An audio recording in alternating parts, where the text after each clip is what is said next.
Estamos hoje aqui mais um episódio do Código da Gestão. E hoje temos um convidado especial, o Arthur Frota, empreendedor cearense, que fez a diferença no seu negócio, escreveu um livro agora onde alguns falam, outros escalam, e está trazendo para a gente o segredo do sucesso de sair de um processo de aprendizado para empreender.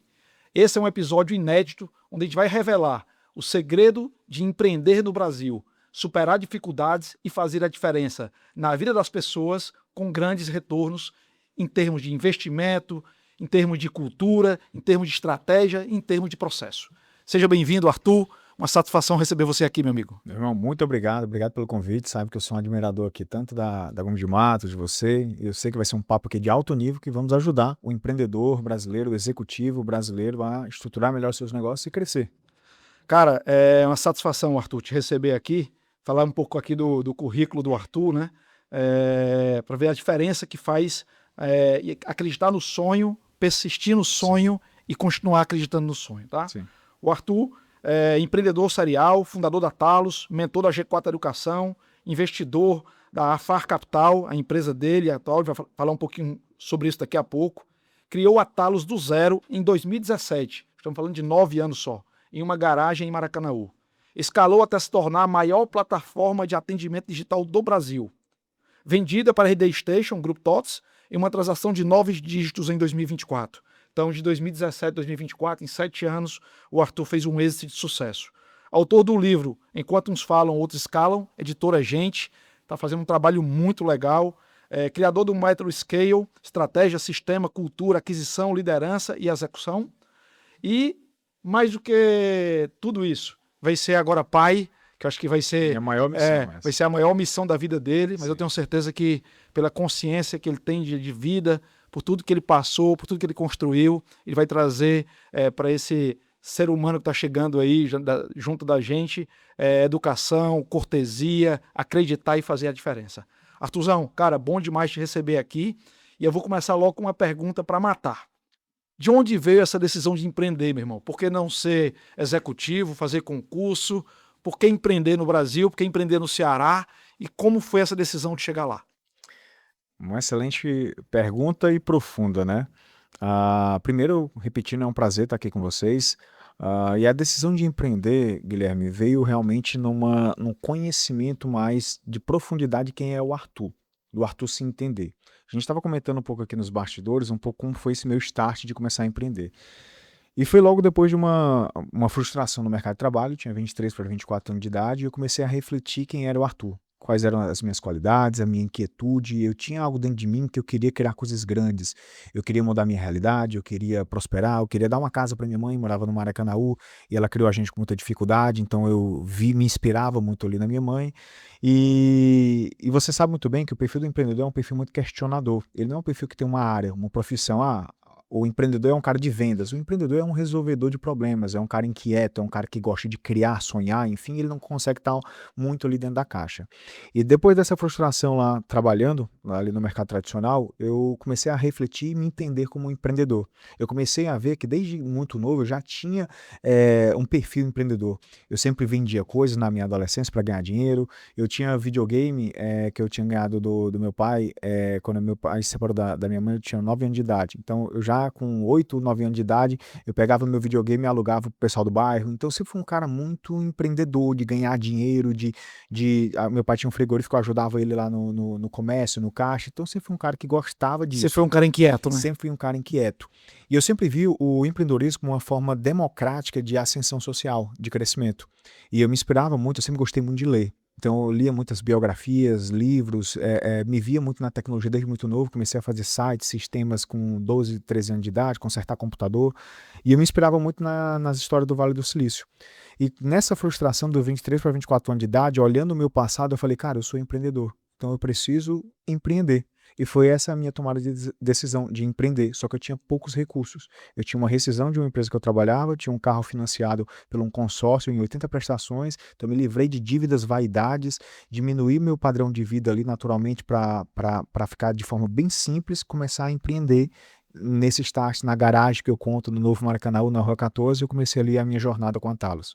Legal. Arthur, como é que toma a decisão de sair de um negócio do zero, transformar ele em referência no Brasil, e chega aquele momento que chega uma proposta de venda. Sair do zero ao topo, fazer uma venda de 9 dígitos para uma grande empresa, a maior da América Latina, possivelmente. Sim. Nessa hora, qual a principal decisão que te fez? É momento de liberar esse sonho e empreender em outra coisa. Porque se tem alguém pagando 9 dígitos para um negócio que saiu do zero, por que não explorar isso um pouco mais e transformar isso num negócio ainda maior? Né? Como é que é essa dialética na tua cabeça de imaginar, poxa, construir tudo isso e agora abrir mão disso, cumprir uma quarentena, depois voltar ao mercado? Como é que foi isso na tua cabeça? Como é que foi a tomada de decisão à noite para aceitar o sim? Me fala um pouco como que isso mexeu com você. É importante, primeiramente, as pessoas entenderem que o sucesso não é por acaso, ele é intencional. Então as pessoas precisam querer construir a visão desde o começo, você sabe muito bem disso. Não adianta você começar a empreender sem saber muito bem para onde você está indo, a visão que você quer construir.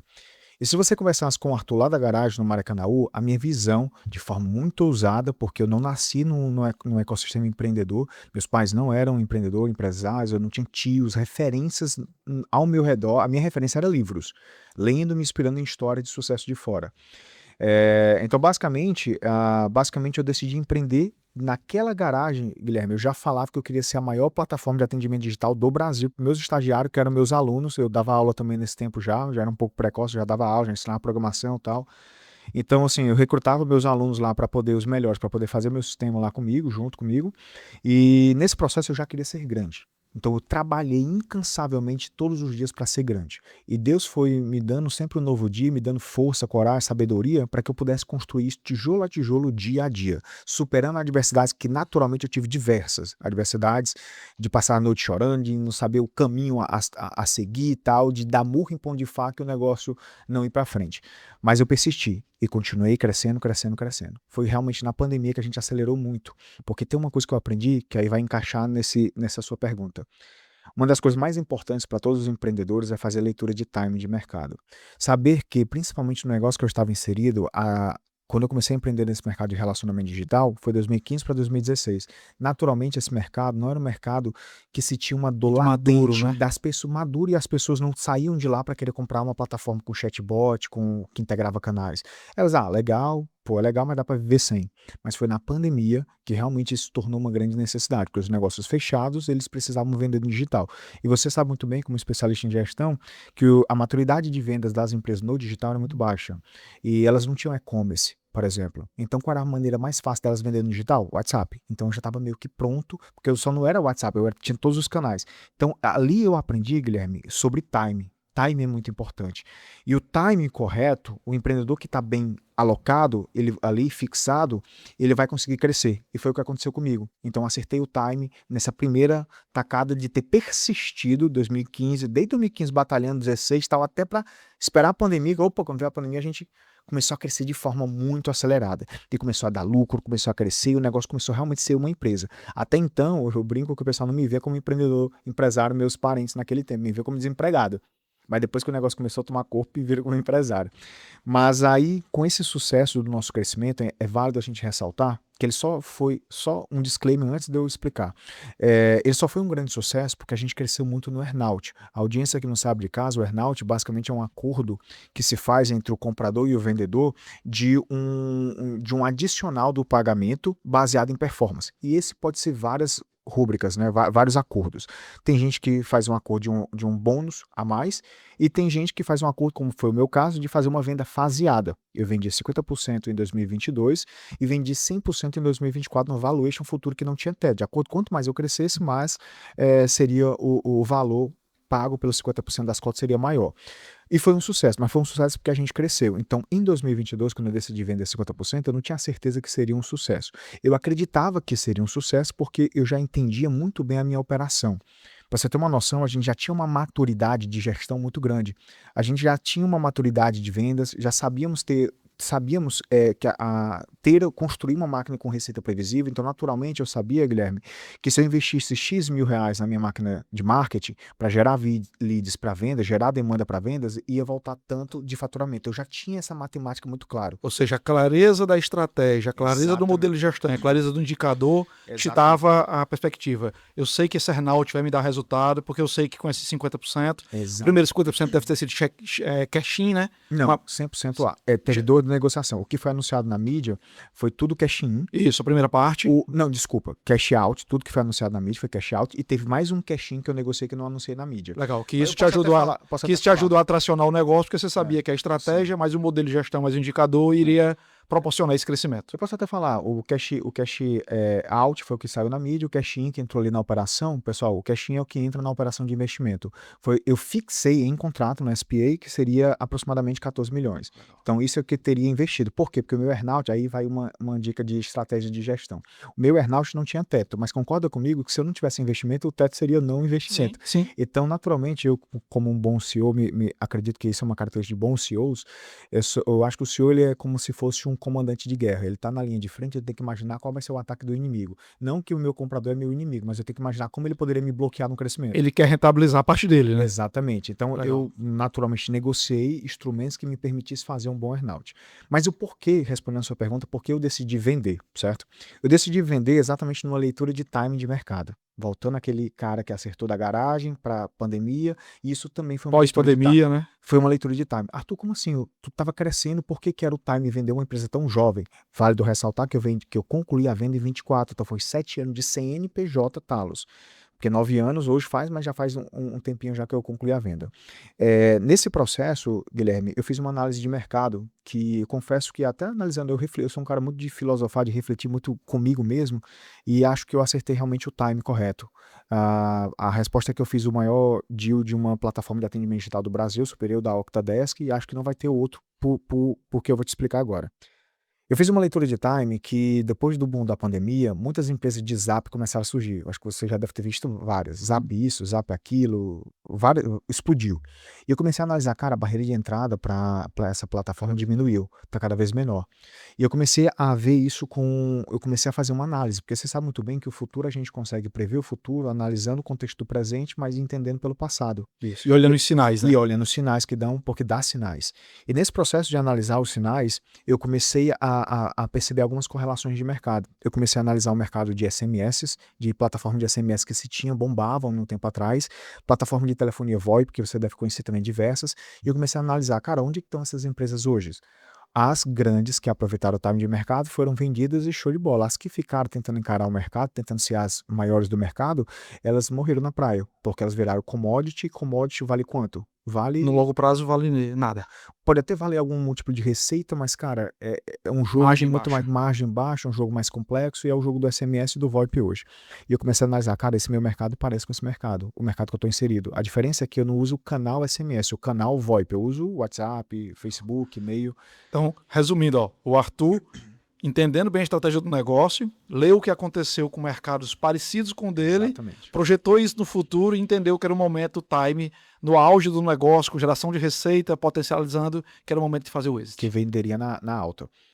Aí eu comecei a analisar esse primeiro ponto, Guilherme. Aí tem uma outra análise que eu fiz, que as pessoas precisam entender também, quando vão fazer uma estratégia, é entender também as tuas ameaças externas. E uma das ameaças externas, que eu até ensino isso aqui no livro também, que eu via também, era a própria inteligência artificial. Guilherme, eu fazia a seguinte análise. Cara, esse meu mercado, ele pode ser commodity. Mas se ele não virar commodity, quem que vai dominar o mercado? Se fosse para apostar alguém que dominaria o mercado, não seria eu. Seria um concorrente meu que tinha acabado de levantar $100 milhões. Como é que eu ia concorrer com um cara desse? Eu precisava ser racional. Eu poderia ter todo o espírito, ser foda, mas, cara, contra dinheiro é difícil você bater.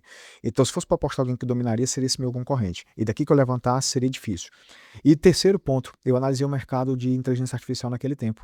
Eu comecei a ver movimentos no Vale do Silício, a OpenAI, enfim, comecei a ver vários movimentos que naturalmente ia afetar o mercado de software no mundo como um todo. E eu comecei a ver, cara, os sinais que eu tenho aqui na mesa, eu vou precisar de qualquer forma, eu posso até não virar commodity, mas eu vou precisar de muito funding, de muito investimento, tanto para... Vai estar no oceano vermelho aí, né? digamos que vira um oceano azul, mas tanto no oceano azul eu precisaria de muito funding. Por quê? Porque o oceano vermelho morreu, acabou o valuation. Mas no oceano azul eu ia precisar de muito funding para melhorar minha plataforma, para poder competir com esse meu concorrente que levantou 100 milhões de reais, ou se a inteligência artificial virasse de cabeça para baixo o mercado de software, simplificando o desenvolvimento de software, eu precisaria de mais funding para competir com esse mercado também. Então, de qualquer forma, eu precisaria fazer um movimento, seja para levantar capital, porque eu era bootstrap praticamente nesse tempo, só tinha um investidor anjo, ou seja, porque eu precisava fazer um exit lá. E um outro ponto que eu analisei também, porque lembra que na garagem eu falei que eu seria a maior plataforma de atendimento digital do Brasil? Era uma forma de honrar os meus colaboradores, de pessoas que acreditaram em mim, que eu seria a maior. E eu precisava me fazer um movimento de ir para um grande grupo, como você muito bem falou, a TOTS é a maior empresa de tecnologia da América Latina. Então, eu indo num grande grupo, eu acho que eu protegeria a minha empresa, a minha companhia, para ela ser mais longeva. É tanto que hoje a Talos, para quem não sabe, é a maior linha de receita da RD Station, superou a RD Market. Legal. Arthur, falando um pouco de estratégia. O meu conceito de estratégia, e que é casa aqui com o seu método aqui, Scale, né, para a gente bater um papo sobre isso, o sucesso da Talos tem a ver com momento, produto, fundador focado, exit parcial, investimento, tração, receita, lucro. Né? Meu conceito de estratégia é uma visão muito clara de futuro, depois um plano estratégico de até 3 anos, depois o desdobramento disso por unidade de negócio, envolvimento de pessoas e circuncindando tudo isso, o cliente no centro. Fazendo esse paralelo de visão, estrutura, desdobramento de metas e cliente no centro, você acredita que a Talos teve esse sucesso todo porque você conseguiu equilibrar esses 4 pontos ou teve algum outro ponto que você considera que foi fundamental para que a Talos chegasse onde chegou?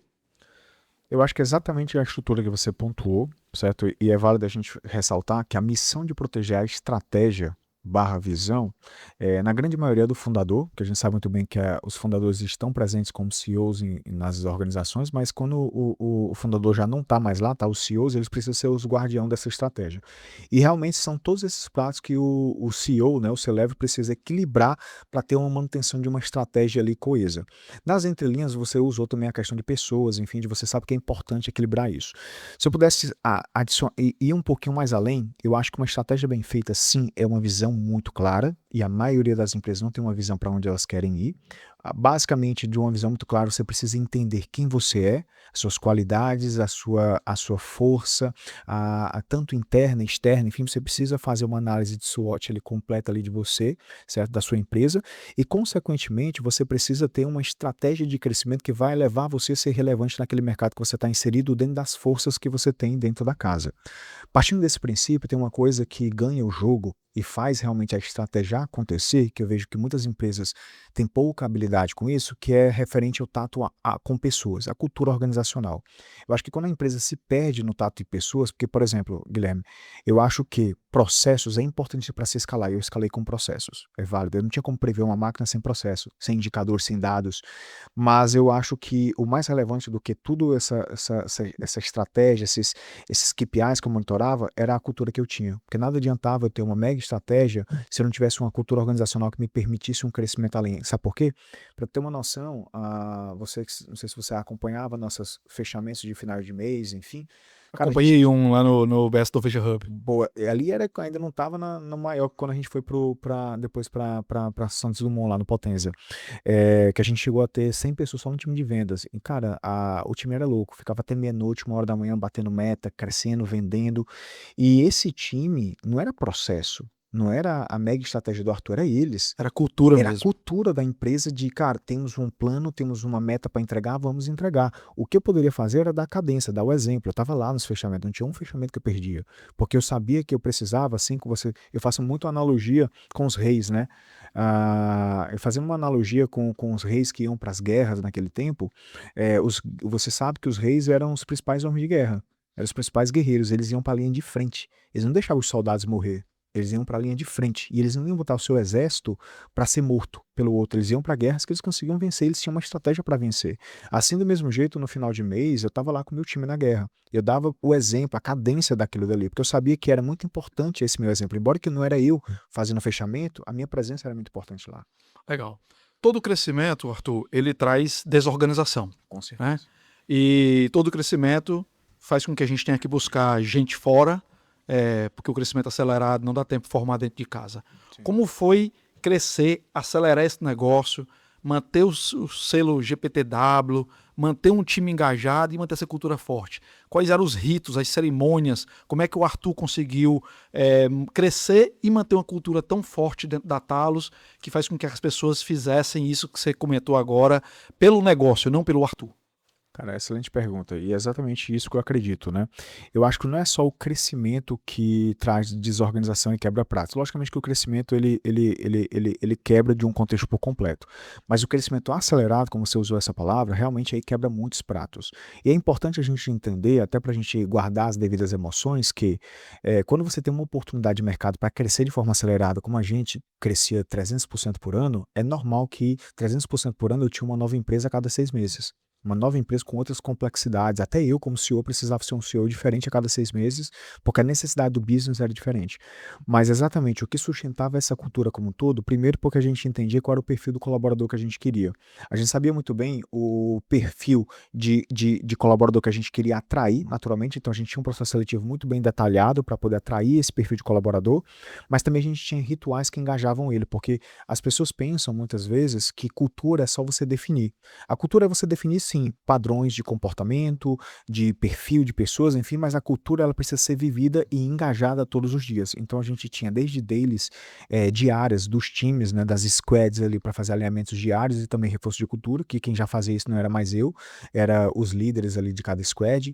Tínhamos também os nossos alinhamentos do setor, porque, por exemplo, um setor comercial ele tinha vários squads, porque já era muito grande. Então tinha um alinhamento do setor comercial como um todo por semana, onde o gerente já fazia esse alinhamento maior, tal, tanto de cultura de reforço, e tinha o café com o CEO comigo. Então eu tinha uma reunião mensal com o meu time, tanto para falar de metas, do que acertamos no mês anterior, do que erramos, o que vamos fazer nesse mês, a desdobramento do plano, tal, enfim. Eu trazia esse conforto lógico para o meu time, porque eu trazia pessoas racionais que realmente tinham essa fome de crescer e elas precisavam saber que o barco estava na direção correta, porque eu sabia que não adiantava eu trazer um cara que tinha fome de crescer se eu não dava um direcionamento que ele ia crescer de fato. E nesse ponto eu dava essa cadência no Café com o CEO, mas também fazia o reforço de cultura, de valores, eu premiava as pessoas que eram destaques em cada pilar de valor nosso, e eu comunicava intencionalmente o perfil, mas o Arthur era a principal referência desses valores. Muitas empresas se perdem na cultura organizacional porque os fundadores eles querem trazer uma cultura de perfeição, de meio que, vou copiar a Talos, a Gomes de Matos, o G4, mas cara, você reflete. Qual é o meu DNA, né? Qual o meu DNA? Você reflete esses valores? Porque se você não refletir, não adianta você querer impor para os seus colaboradores e achar que só o salário que você paga no final do mês vai ser o suficiente para que eles possam dar o máximo Legal. deles. Eu tenho um entendimento, Arthur, que o engajamento de um time da pessoa dentro do time, ele passa por 4 pilares. O primeiro pilar, a pessoa tem que se sentir desafiada. Sim. Então, se você se sente desafiado, você já gera um engajamento inicial. O segundo ponto é você ser reconhecido. O terceiro ponto é você ter oportunidade de crescimento. E o quarto ponto é remuneração. Então, sempre que eu converso com alguém aqui do meu time, eu falo, cara, aqui na Gomes de Matos, primeira coisa, você vai ter toda semana um desafio novo. Segunda coisa, você vai ser reconhecido quando o cliente te elogiar. Porque o definitivo sucesso da Gomes de Matos é o cliente dar um NPS 9 ou 10 ou renovação do contrato. Quando você for desafiado e for reconhecido, vai abrir uma janela de crescimento e oportunidade para você. E a remuneração vai ser consequência de tudo isso. Como é que o Arthur, pensando nessa história da Talos hoje e pensando no trade-off, estratégia versus operação, ser mais estratégico, ser mais operacional e manter e ser o principal guardião da cultura, como se administrava seu tempo entre crescer a Talos, manter uma cultura forte e trazer essa cultura de exemplo todo dia no negócio? Como é que você gerenciava esses 3 pilares aí na tua rotina de trabalho? E é um excelente questionamento, porque muitas vezes é assim que o CEO, o fundador, se perde na linha do tempo. É claro, é válido a gente ressaltar que esses 3 pilares, que é uma missão clara do CEO, fundador, enfim, ela vai mudando ao longo do tempo e os pesos mudam ao longo do tempo. No começo da operação é natural que você seja mais operacional, porque você tem uma empresa menos estruturada e naturalmente você ser mais operacional é importante. Então não tem como o CEO de uma empresa de 10 pessoas querer ser estratégico. ele precisa ser operacional, ele precisa entregar, ele precisa crescer, precisa vender, e é natural. Eu sabia muito bem disso, porque eu precisava ser isso no começo da empresa. Mas à medida que a empresa ia crescendo, Guilherme, naturalmente eu ia equilibrando esses pilares de forma diferente. No começo, naturalmente, o 80-20 era o operacional, certo? E depois ia um Tinha pouquinho que ali de provar a tese, estratégia, né? tinha que provar a tese, mas eu basicamente eu dividia isso muito sempre com cultura, e depois a estratégia ia aumentando ao longo do tempo, na medida que eu ia enxergando potenciais novos de mercado, desbravar coisas novas no mercado, então naturalmente eu ia equilibrando o prato de forma diferente. Então já na última fase lá, naturalmente, que a Talos já faturou perto de 100 milhões de reais no final de 24, naturalmente a minha dedicação à estratégia e cultura era maior do que o operacional. Então, se eu fosse dividir o meu percentual, naquele tempo, numa empresa que faturava 100 milhões de reais, a minha dedicação com o operacional era em torno de 15%, 10, 15%. E aí vem o pilar de você ter formado bons líderes, né? Para tocar Exatamente. esse lado E operacional, não né? só isso, porque os bons líderes, além de eu ter formado, eles sabiam que eu era um bom operacional. E tinha até um respeito diferente. Você conhecia o processo, né? Exato, conheci o processo. Você sabe muito bem, Guilherme, porque a gente defende muito processo e dados. Mas você concorda muito bem que nada você adianta você ler muito bem o processo de uma organização e ler muito bem os dados de uma organização se você não tem um entendimento operacional. Porque um dado apresentado em muitos contextos diferentes, na grande maioria, ele pode ter interpretações diferentes de dores e problemáticas. Se você Então, não conhece, né? o feeling não é chute, o feeling é uma vivência passada que você tem aquele cheiro, aquele tato do empreendedor que você conhece, que ele consegue, opa, baseado nesse dado, baseado nesse contexto, baseado na minha experiência passada, é essa leitura que eu faço. Então, naturalmente, o operacional foi importante para mim e eu nunca deixei, porque tem muito que prega hoje em dia no mercado, não seja operacional. Eu nunca deixei de ser operacional. É que as pessoas confundem o que é ser operacional. Exatamente. Entrevistar talentos é uma atividade estratégica e E operacional. operacional. Né?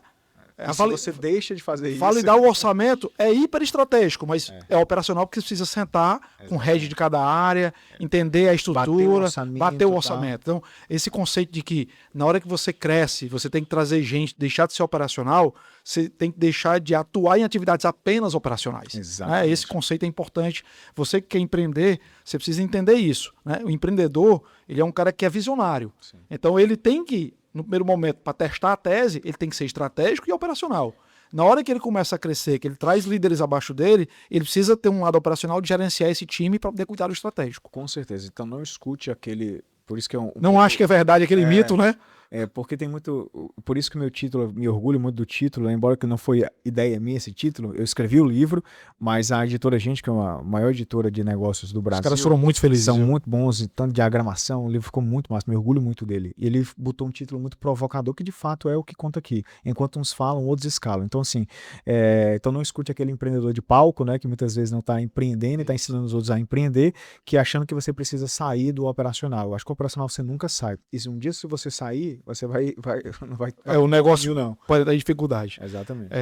Antes da gente seguir, Arthur, e falando um pouquinho exatamente dessa importância de preparar empreendedores para ter sucesso, a Gomes de Matos ela tem uma formação chamada Nova Gestão. E a Nova Gestão ela traz exatamente isso. Como é que você sai do tático para o operacional sem perder a mão do negócio?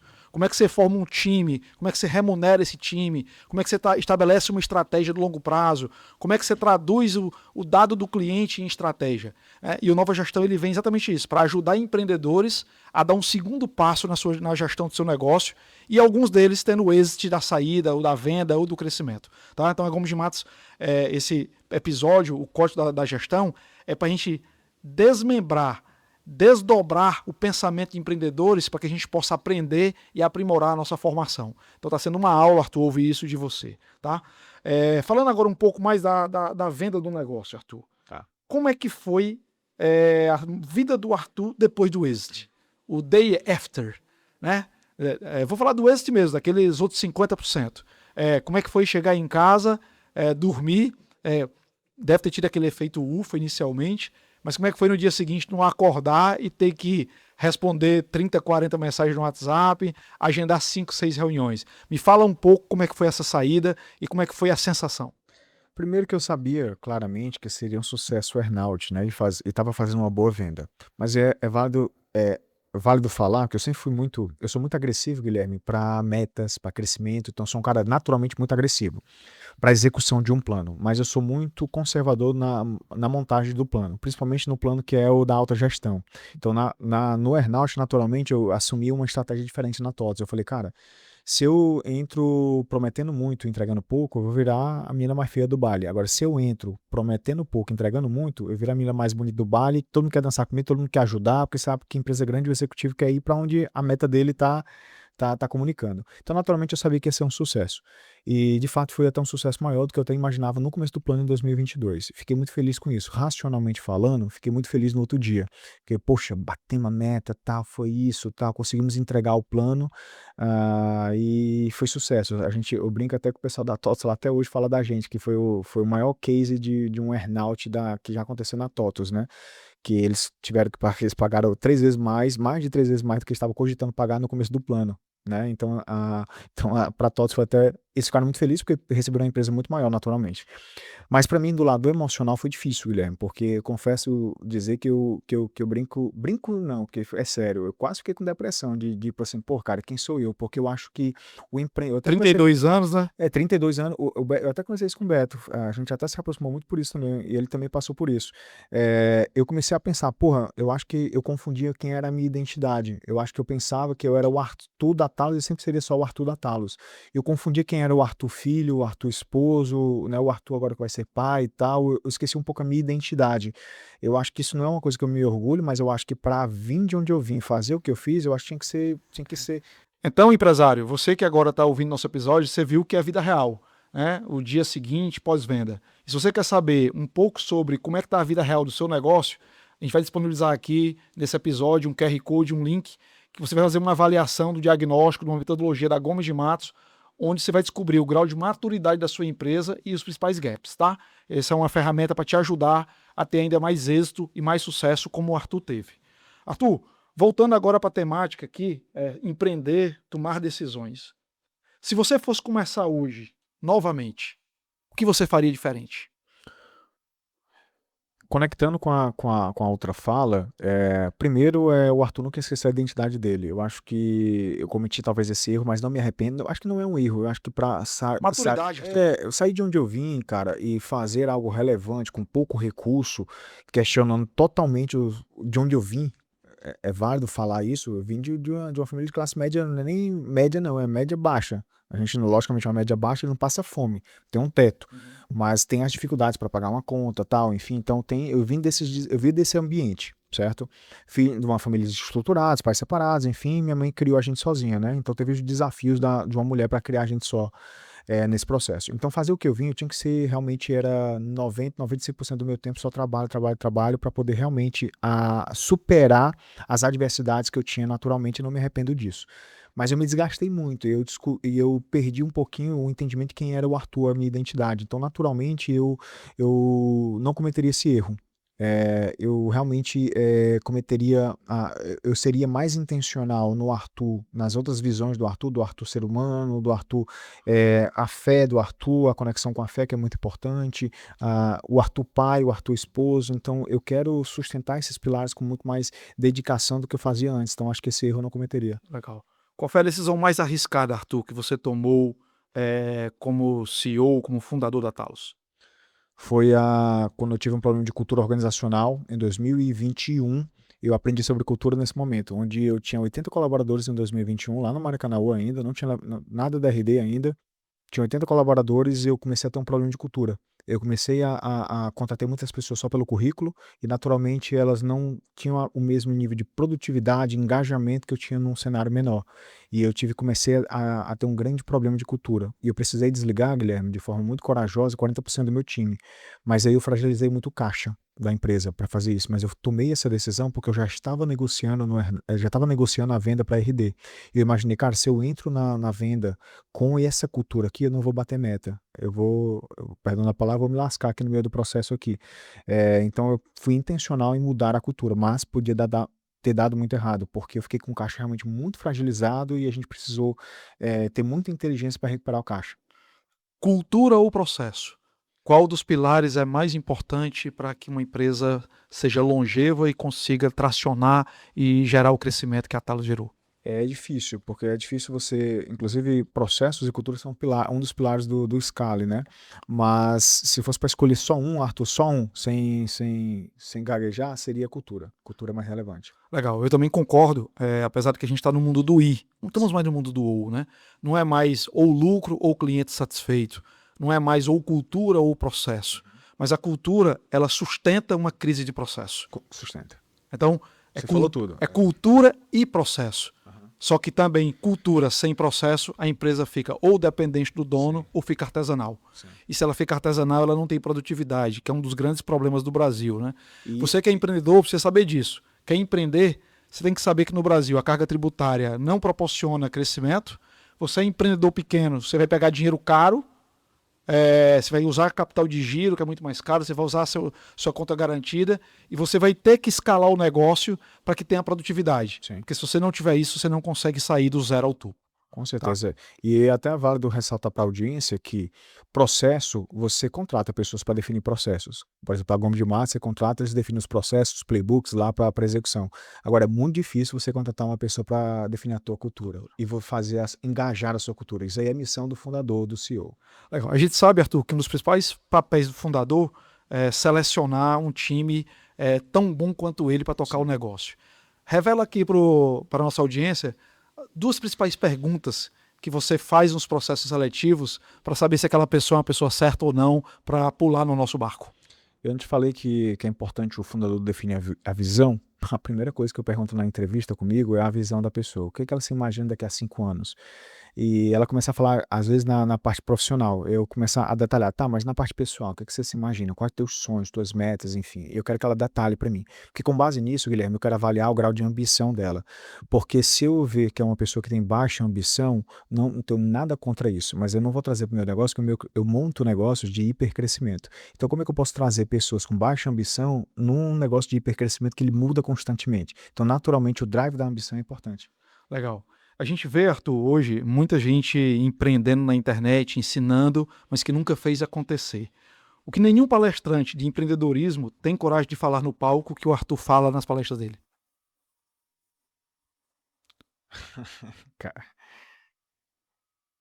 Vamos trazer para os empreendedores de palco, né? Que comunica muito nas palestras, mas não executa na prática. Cara, o sucesso, ela não é uma coisa, não é um céu de brigadeiros, não é uma palavra, uma frase motivacional que vai fazer você ter sucesso. Realmente é uma batalha diária, então é duro, é árduo, não é fácil. E você precisa saber que está em casa, que, cara, você vai ter vontade de desistir todos os dias. Depois de você executar o que a gente está falando nesse podcast, você vai executar, vai ter outros problemas que vai fazer você desistir. Então, entenda, eu falo muito bem que isso não é fácil, sucesso não é fácil. Arthur, você teve coragem de trazer a Amanda, sua noiva, esposa na época, para o negócio. Sim. O que isso te ensinou sobre confiança, papéis e até possível conflito de tempo, dedicação dentro do negócio? Primeiro eu tinha um entendimento muito claro, Guilherme, que como eu já estava namorando com a Amanda e ela ia virar minha noiva, né, nesse tempo, eu sabia muito bem a importância do casal estar alinhado nos sonhos, no propósito. Um dos motivos de eu ter escolhido ela para casar, querer casar com ela, era esse entendimento de alinhamento de visões. Então, uma vez que eu entendi que a gente tinha visões, sonhos muito alinhados, eu comecei a ver um grande potencial da gente trabalhar em conjunto, porque facilitaria a gente sonhar e direcionar no mesmo caminho. Então, naturalmente, é desafiador você empreender junto com a sua esposa, tem os desafios, porque no final das contas, embora que a gente é racional, eu sabia dividir muito bem o processo, mas a minha esposa é muito emocional, naturalmente ela era dificuldade ter, pô, eu era também o chefe dela lá na operação, era o CEO e ela é diretora financeira, então naturalmente eu era o chefe dela. Então, ela saber dividir um feedback, uma coisa em casa, era difícil. Mas isso pra gente trouxe uma maturidade grande como casal. Então, acho que foi importante porque a gente tinha a decisão de, cara, não vamos se separar, vamos crescer junto. Então, só essa decisão fez a gente crescer muito. Legal. Você comentou, Arthur, que gosta muito de ler livros. Sim. Qual o livro e qual a lição que esse livro te trouxe que te ajudou a cuidar, empreender e ter sucesso na Talos? Olha, tem um livro legal que eu estou até revisitando esse livro, que é O Lado Difícil das Coisas Difíceis. É de um empreendedor americano que teve algumas experiências de venda de negócios também. No tempo teve a bolha, a crise da bolha.com e tal, no começo da década de 2000. Que ele fala basicamente de coisas que os palestrantes de palco geralmente não falam, que é o lado difícil das coisas difíceis, de fato, Uhum. das decisões que você precisa tomar de forma rápida. Eu vou dar um exemplo. Uma das coisas que fez, Guilherme, eu chegar onde eu cheguei foi ser muito ágil na tomada de decisão. Porque eu sabia que eu ia me arrepender mais de uma decisão que eu não tomei do que a que eu tomei. Então, por exemplo, uma demissão não ser retardada, um alinhamento com o time de problemáticas que a empresa está passando, um problema no produto que a empresa está passando e o time saber que tem esse problema, caso contrário, a gente vai precisar desligar pessoas, porque a gente vai precisar reduzir custos. Então, essa clareza eu ganhei muito nesse livro, porque ele fala muito realmente a importância de você encarar de frente as problemáticas. Isso para mim foi muito importante. Legal. Livro, metodologia, investimento em empresa. O que foi mais difícil para o Arthur escalar? Você agora está aí é, disseminando esse conhecimento desse livro, investiu tempo na descrição, investiu tempo no marketing. Olhando agora para esses 34 anos de experiência, livro, metodologia ou empresa, o que é mais difícil escalar? Com certeza, empresa. Eu acho que tem N desafios que principalmente com o desafio que foi a empresa da Talos, né? Naturalmente, hoje eu tenho um conhecimento e uma maturidade que eu não tinha lá na garagem. Então, foi muito difícil aprender isso na marra, lá no dia a dia. Legal. Falando de visão de futuro, olhando agora para o horizonte de mais 5 anos, quando o Arthur estiver com 39 anos, qual é a atual visão de futuro do Arthur hoje? Guilherme, eu me descobri um cara, um líder de pessoas. Eu me descobri um cara que ele questiona padrões, questiona o seu ambiente, ele quer criar coisas que muitas vezes não é comum para o ambiente atual que ele está inserido.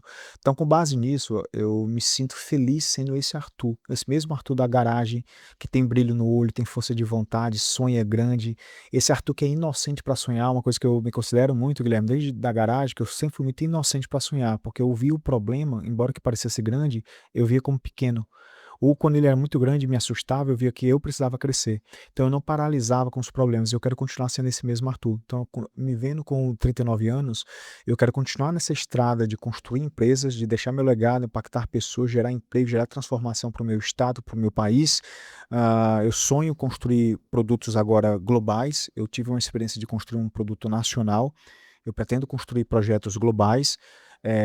Pretendo tocar agora uma road de participações em negócios de tecnologia, que é a FPA, que a gente visa se associar, comprar pequenas startups ou fundar startups para operar e atingir a resolver uma dor de um ICP específico. E eu viso criar o que eu fiz com a Talos 10 vezes mais, 20 vezes mais. Então eu quero criar um projeto global, que a gente visa realmente ganhar um outro tipo de escala de desafios. Então, em resumo, eu quero fazer a mesma coisa que eu fazia com a TAS, só que em escala maior. Olha que recado importante, tá? O empreendedor, ele não se realiza quando ele faz a venda da empresa e coloca uma boa quantia na conta bancária. No dia seguinte, ele já está pensando em ampliar essa visão, em buscar fazer em escala global, em investir no ecossistema, em ajudar empreendedores e focar em educação para ajudar essas pessoas, tá? Você me falou, Arthur, aqui no nosso off um pouquinho, de que dentro desse ecossistema você quer trazer um braço educacional Sim. para fortalecer esse processo. Na sua visão, qual é o papel que a educação tem na vida do empreendedor? Primeiro, porque é primordial para o empreendedor conseguir crescer o seu negócio. É válido falar que, se você for olhar nas entrelinhas do podcast, do que eu falei, um dos grandes pontos positivos do Arthur, eu falei gostar de ler. Por trás disso é eu gostar de aprender. Felizmente, eu sempre fui muito autodidata, né? Então, sempre li muito, sempre estudei muito, pesquisei muito e me inspirei em grandes histórias para poder ter o modelo mental que eu tenho hoje. E acho que a educação é primordial para o empreendedor continuar crescendo.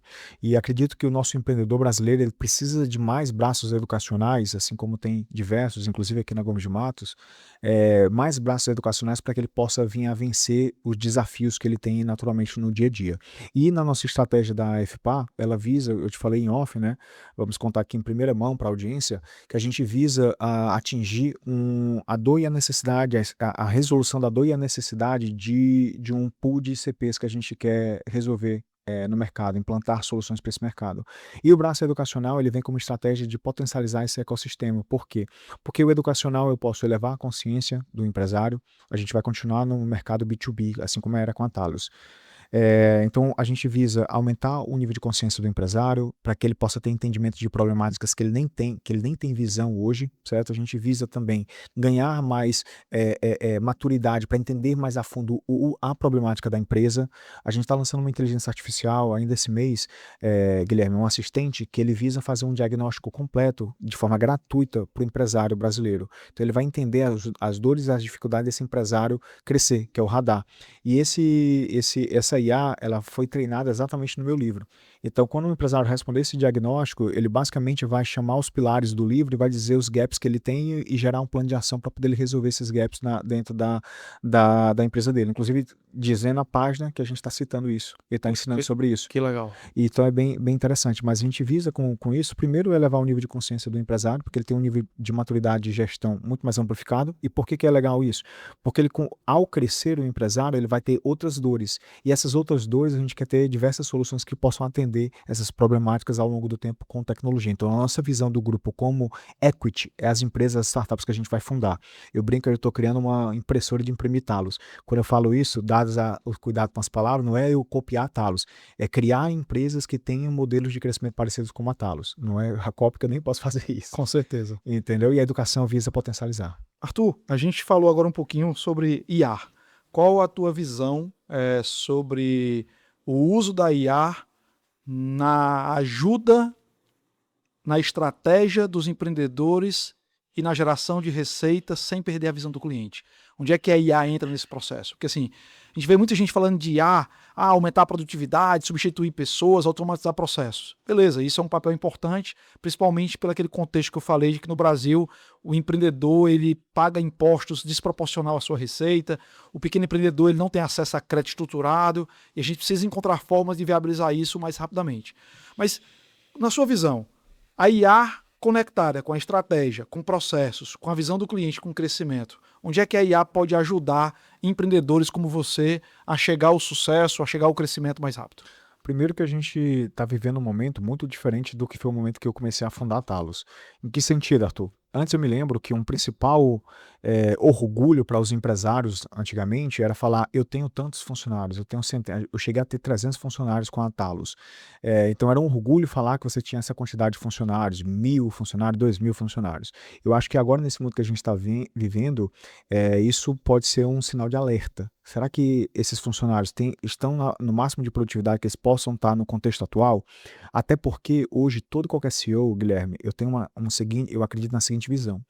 E eu estou batendo muito nessa tecla. Todo e qualquer CEO de qualquer empresa, seja que ela fabrica tecnologia ou porque ela precisa usar tecnologia para poder melhorar os seus processos, então ela não precisa ter a base tech por completo, ele precisa ser um CEO que eu chamo de tech-driven, ser um CEO direcionado por tecnologia, de olhar problemáticas na organização e usar tecnologia para potencializar toda a sua produtividade e o seu crescimento. E nessa primeira onda, com base nisso, o CEO e o empreendedor precisa ter muito claro que é uma primeira onda focada 100% em produtividade. Eu não estou falando que vocês vão demitir as pessoas agora que tem na tua empresa, mas basicamente é enxergar a sua empresa não quer crescer, ela não está crescendo 20, 30, 40% por ano.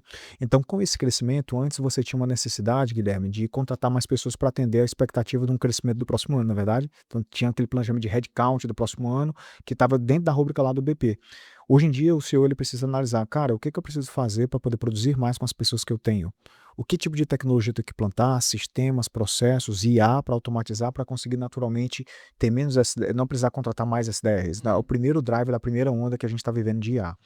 E a segunda onda que a gente vai viver de IA, Guilherme, que eu falo que nessa primeira onda, basicamente, tudo é sobre produtividade, mas nessa primeira onda, basicamente é uma onda de potencializar o trabalho das pessoas atualmente. Mas vai chegar uma dada onda que a IA ela vai conseguir executar 100% do trabalho operacional. E o ser humano vai fazer exatamente aquilo que ele é bom. O que a gente está fazendo agora é gerar conexões, gerar emoções, conteúdos, e não só isso, vai surgir novas profissões de orquestração de agentes. Então, você não vai precisar mais ter um auditor financeiro, você vai precisar ter um financeiro que é especialista na regra de negócio financeira e vai controlar e montar os agentes para executar auditoria e N coisas, por exemplo. Então, as empresas precisam enxergar assim, cara, eu tenho essa dor e a necessidade de execução, como eu posso usar a tecnologia para poder potencializar? Legal. Estamos entrando aqui na nossa fase final do nosso código da gestão e eu elenquei aqui 5 pontos principais do que o Arthur comentou que, na minha visão, servem de aprendizado para vocês, tá? Primeiro, escala não é acidente, é resultado de estratégia, sistema e cultura. Arthur falou muito sobre isso. Você precisa ter um produto market fit muito bem posicionado, com ICP claro, certo? Pivotar isso rápido, com virtude. Você precisa ter uma área de gestão de pessoas forte para manter a cultura, para chegar a 200 colaboradores, 300 colaboradores, não é acidente. E terceiro, você precisa ter muita clareza do momento certo do seu negócio e ler os sinais. Se você quer cuidar do seu negócio do futuro, você precisa entender como está a estratégia, como está o desempenho e quais são os sinais. Que foi nesse momento que o Arthur decidiu trazer uma empresa para poder ajudar no crescimento. Ele sabia do potencial do negócio, ele negociou um bom earnout e ele entregou o plano além do que estava esperado, e isso ele foi beneficiado. Então, outro aspecto para você, empreendedor, levar em consideração: nunca coloque o dinheiro à frente do processo, do cliente ou da cultura. Você vê que o Arthur ele falou sempre disso: estratégia, processo, cultura. Depois foi que ele falou de resultado financeiro, de êxito, de sucesso, e o mais importante, ele aos 34 anos está buscando aproveitar todo esse investimento de tempo, de dinheiro, de recursos para construir um ecossistema ainda mais forte em escala global. Sim. Arthurzão, fase final. Vamos bater um bate-papo agora de perguntas e respostas. Bora. O que é mais difícil para o Arthur hoje? Cara, o que é mais difícil para mim? Cara, o mais difícil, mais desafiador para mim, não é nem que é o mais desafiador, é o que eu cultivo todos os dias, é sempre estar avivando a minha ambição e a minha força de vontade para construir grandes coisas. Eu acho que no dia que o ser humano para de sonhar, ele morreu. Ele morreu em vida. E uma das coisas que eu admiro muito no nosso amigo Beto é essa força de vontade dele de sonhar, de construir. Então, isso para mim não é que é difícil, mas é uma coisa que eu martelo muito dentro de mim para que eu sempre tenha essa fome, esse brilho no olho e nunca esqueça aquele Arthur da garagem que fez eu chegar até aqui. Legal. Quais são os mentores que mais te apoiaram nesse processo de crescimento? Minha família, certeza, foi minha grande fonte de inspiração, me ajudou muito a não desistir. Minha esposa. Eu tenho um quadro com alguns mentores que eu não conheci, só 2 deles eu conheci pessoalmente, os outros não, que eu fico imaginando esse diálogo com eles, que é Jesus é um deles, então eu fico imaginando esse processo. Naturalmente a leitura da Bíblia me ajuda muito nas tomadas de decisão. O Beto também é uma pessoa que me ajudou muito. O Flávio Augusto, cheguei a conhecer ele pessoalmente, também é uma pessoa que me inspirou muito ali no começo. E Elon Musk, Steve Jobs, são pessoas que eu me espelhava ao longo do processo.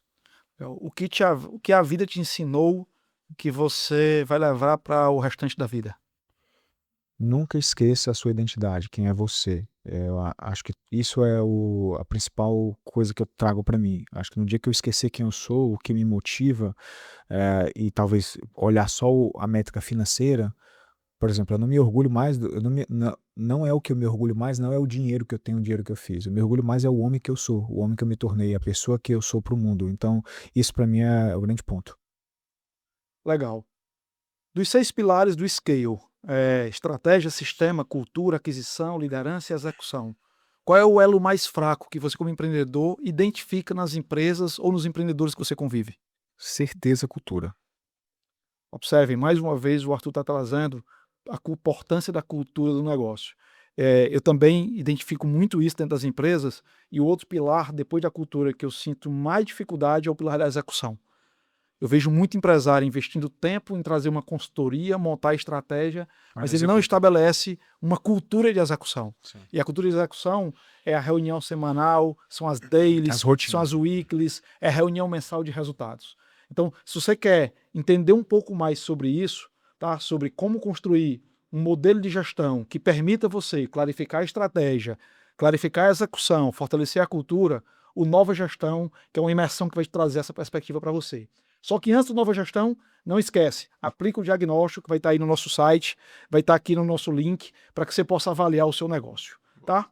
Arthurzão, cara, que bate-papo extraordinário, meu irmão. Muito obrigado aí pelo seu tempo, parabéns pela sua história, que você continue sendo essa pessoa íntegra, honesta, trabalhadora, e que continue empreendendo. O Brasil precisa de você ainda mais forte nesse processo. Queria te dar um espaço agora para você falar uma palavra final para todo mundo, falar suas redes sociais, seu LinkedIn, seu Instagram, E pedir a vocês que se conectem no Instagram, @Gomes de Matos Consultoria, no meu Instagram, @Guilherme Pequeno, e agradecer o Arthur aí por esse processo. Sua palavra final, sua frase final, seu recado final, Arthur, para esse mundo empreendedor que precisa de gente como você.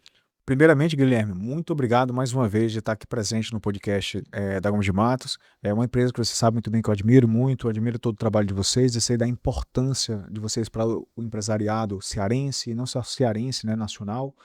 E eu quero passar a seguinte mensagem: quem quiser se conectar comigo, tiver alguma dúvida, é só ir em @Arthur Frota. Meu nome é Arthur Frota, Arthur com TH. Todas as redes sociais é Arthur Frota, Instagram, LinkedIn, inclusive até TikTok. Eu tô no TikTok, Guilherme, mas eu não tô fazendo dancinha lá não. Ainda não, né? Ainda não. Mas eu tô presente lá no TikTok também, então assim, você consegue se conectar comigo, manda um direct, eu tô sempre ali acessível, a gente troca uma ideia, abro caixas de perguntas lá e respondo dúvidas ali para audiência sobre gestão, enfim. Então eu tô sempre ali presente compartilhando conteúdo. E a mensagem que eu quero trazer para você empreendedor, empresário, CEO, celebrity de organizações, é a seguinte mensagem: cultive sempre o entendimento de quem é você, saiba os seus porquês, o porquê, o que te motiva, qual é a tua identidade, não traga só um porquê do é o financeiro, eu quero ser rico, eu quero ter tantos milhões, não coloca esse drive. Coloque realmente sempre um drive que seja inspiracional, porque naturalmente você vai inspirar as pessoas que caminham com você. E foi isso que eu fiz na Talos, inspirar pessoas para construir grandes coisas ao meu lado. E até hoje eu faço isso e quero fazer de forma muito maior, agora com uma rol de participações onde eu vou ter sócios abaixo, né? E quero formar novos empreendedores. Então quero te dizer que tenha sempre uma ambição, uma força de conquistar, de desbravar e acredite em você. O limitador dos seus sonhos, que eu posso te dizer de forma muito verdadeira e transparente, está aqui dentro da sua cabeça. As pessoas que construíram grandes coisas não são pessoas extremamente fora da curva ou extremamente diferentes de você. Eu tenho conhecimentos que você não tem. Talvez elas acreditam mais no potencial delas do que você. Então acredite em você, não tenha medo de sonhar e tenha realmente força e vontade para desbravar e para impactar e construir o nosso Ceará mais forte, o nosso Brasil mais forte. E Guilherme, para encerrar minha fala, eu quero te presentear com o meu livro, Quanto uns falam, outros escalam. Pessoal, é uma aula mesmo. Conversar com o empreendedor, conversar com gente que fez acontecer, que faz acontecer, faz a diferença. E, de fato, Arthur, enquanto uns falam, outros escalam, a gente pode perceber esse DNA de não parar, de não querer ficar apenas no discurso. Você que quer aprender mais sobre empreendedorismo, não deixe de adquirir essa obra. O Arthur é muito presente nas redes sociais. Utilize, troque ideias com eles e ajude a enriquecer esse processo de crescimento dos empreendedores no Brasil. Tá? Arthurzão, foi ótimo. Para finalizar aqui, tem uma frase minha que eu queria provocar todos vocês, que é: a governança é a base para que a estratégia possa transformar o plano em resultados.